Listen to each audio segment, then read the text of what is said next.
Kagulat World. Sa araw na ito, nagpapatuloy si Alexandra Ala sa kanyang malakas na campaign sa E5 Guangzhou Open.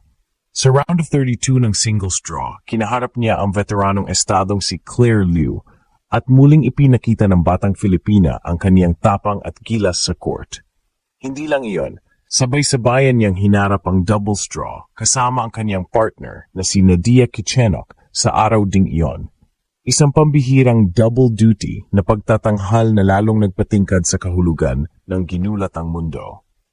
Ang dalawang laban sa isang araw ay hindi biro, kinailangan ng focus, stamina at mabilis na recovery sa pagitan ng mga gawain. Kung tutuusin, para kay Ala, ang araw na ito ay hindi lang laban sa scoreboard. Ito ay laban para ipakita na hanggang saan na ang kaniyang pagangat at hanggang saan pa maaaring umabot. Sa singles match kontra Liu, kahit na mas may karanasan ng kalaban, ginamit ni Ala ang kanyang kabataan, vertical push, at tactical awareness para makipagsabayan sa bawat rally. Sa doubles naman, ang partnership nila ni Kichenok ay nagpapakita na hindi lamang siya singles threat, kaya rin niyang magbagay sa koponan at maging asset sa doubles. Tandaan ng lahat, para sa live streaming link ng parehong laban singles at doubles, paki-check sa ating comment section. Dahil sa rights restrictions, wala tayong sariling stream ngayon, pero may info doon kung paano mo mapapanood legal ang lahat ng aksyon. Ngayon, habang nagtataasan ang tensyon at bawat punto ay may bigat, isang tanong ang bumabalot sa sambayanan. Maabot kaya ni Alex ang quarterfinals o lalagpas pa sa mga inaasahan? Abangan namin, dahil kapag tuloy-tuloy ang paglabas niya sa sarili, muli niyang ginugulat ang mundo. Global tennis fans, tutok na. Nakatakda si Alexandra Ala sa round of 32 ng Guangzhou Open laban kay Claire Liu, isang Grand Slam veteran na not so long ago ay nasa top 300 ng WTA rankings. Ayon sa Shed, magaganap ang duel na ito sa isang araw lang, singles at doubles, at ito ang type ng araw na pwedeng maging defining moment ng kanyang karera. Si Alexandra ay nakalista bilang ika-4 na seed sa torneo at kasalukuyang naka-ranking world number 53. Pinakamataas na naabot ng isang Filipina sa kasaysayan. Samantalang si Claire Liu ay nasa WTA 300 at humakbang mula sa qualifying draw. Isang malaking simbolo ng underdog challenge para sa batang Pinay na may momentum. Pero hindi lang ito laban ng dalawang manlalaro. Para kay Alexandra, may dalang double pressure. Singles match sa hapon at doubles match sa parehong araw, kasama ang kanyang partner na si Nadia Kichenok. Ang tagpo ay nagpapakita ng kanyang kahandaan hindi lang sa sarili niyang laro, kundi bilang asset sa doubles discipline. Isang aspeto na bihira pang makita sa mga Filipino players sa ganitong level. Ang kahalagahan ng araw na ito para sa Pinay tennis ay napakalaki.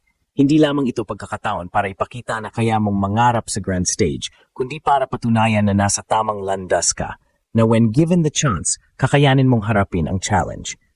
Sa bawat forehand, bawat breakpoint, bawat rally, hindi lang sarili ang nakataya ni Alexandra, dala niya ang buong bansa. Pagdating ng match time, mapapatingin ang mundo sa center court ng Guangzhou. Ang tanong ng sambayanan ngayon, kaya ba niyang makuha ang panalo laban kay Liu at magtuloy sa next round? At sa doubles naman, kakayanin ba nilang makuha ang sweet spot at kumilos bilang tandem na maliwanag ang chemistry? Ang araw na ito ay hindi lang update, ito ay pagbuo ng legasya. Para malaman kung paano mo mapapanood ang parehong laban singles at doubles, paki-check sa ating comment section for the live streaming link. Dahil sa streaming rights, wala tayong sariling stream setup, pero may legal option makikita doon. Ngayong nakalinya na ang laban, iginigit ng lahat ng mata kay Alexandra. Muli mong ginugulat ang mundo. Matapos mag-trending ang schedule update na 2 laban ang sasalalubong kay Alexandra Ala sa isang araw, mas lumakas pa ang hype sa buong tennis community. Sa round of 32 ng Guangzhou Open, haharapin niya si Claire Liu, isang American veteran na nakalaro na sa Wimbledon at US Open. Sa edad na 20, si Alex ay nasa pinakamainit na forma ng kanyang karera.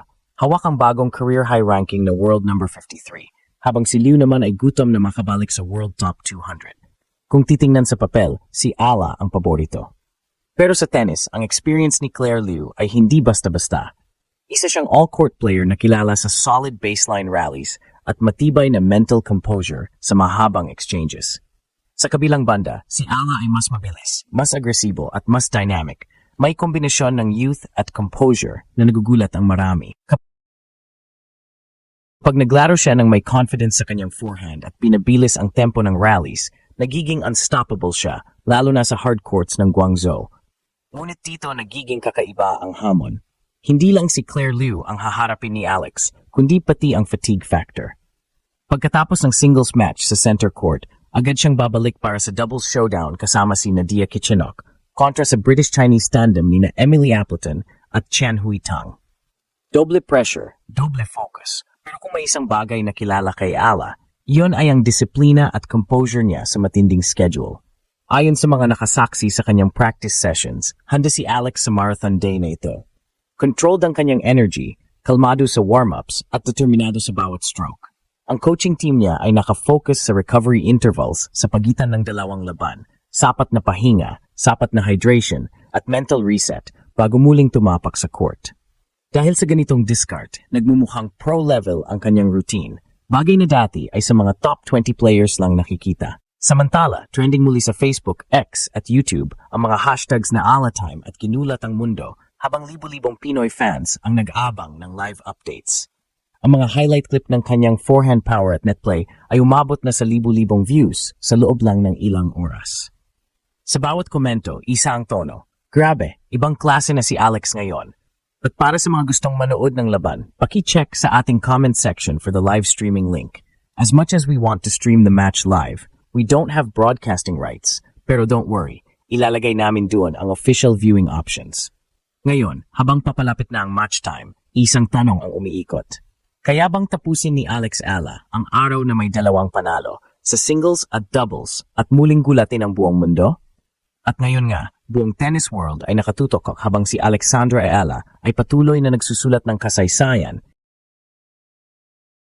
hindi lang bilang Pinay, kundi bilang simbolo ng pagbabago sa women's tennis. Sa laban kontra kay Claire Liu, ipinakita ni Alex na hindi mo kailangang maging Grand Slam veteran para mapatunayan ang tapang at diskarte. Sa bawat return, sa bawat service ace, at sa bawat sigaw ng come on, naramdaman ng buong mundo ang puso ng isang tunay na Pilipina. Kasabay nito, babalik din si Alex mamayang hapon para sa doubles match nila ni Nadia Kichenok laban kina Tang at Appleton, isang araw ng double duty na bihira para sa ganitong level ng torneo. Hindi lang ito test ng galing, kundi test ng tibay ng katawan at mental toughness ni Alex. At para sa mga gustong sumuporta at manood ng live, paki-check po sa ating comment section para sa official live streaming link. As much as we'd love to stream the match live, we don't have the broadcast rights, kaya doon nyo makikita ang legal links to watch.